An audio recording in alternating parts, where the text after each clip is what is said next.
Canva is an incredible tool that helps millions create beautiful designs for countless purposes. But sometimes you need more. Sometimes that perfect design is just out of reach. The designers at Canva understand this all too well, which is why they are constantly looking for ways to improve their product by adding new features. And in this video, I will tell you about two new features added to Canva. The first and highly anticipated feature is the color picker. This is something a lot of Canva users have been begging for years.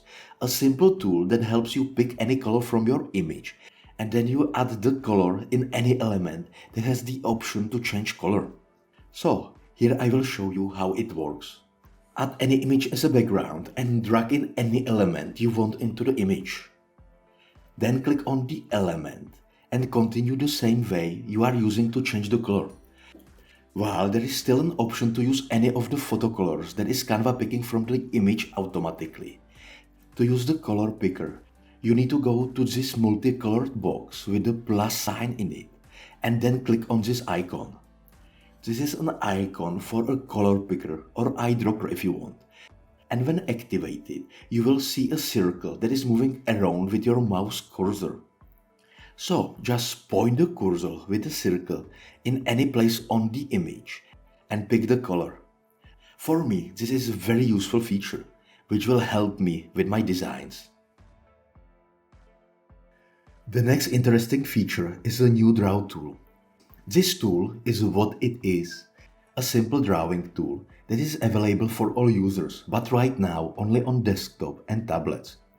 To activate it, open a new page and then click on the More option at the left sidebar.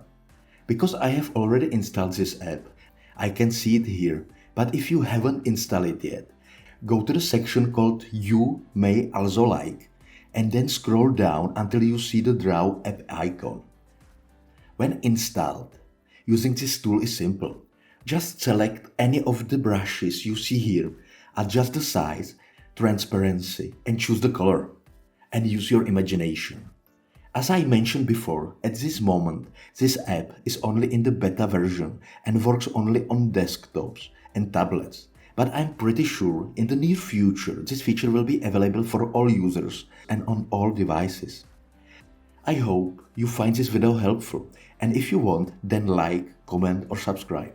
All your effort will be appreciated.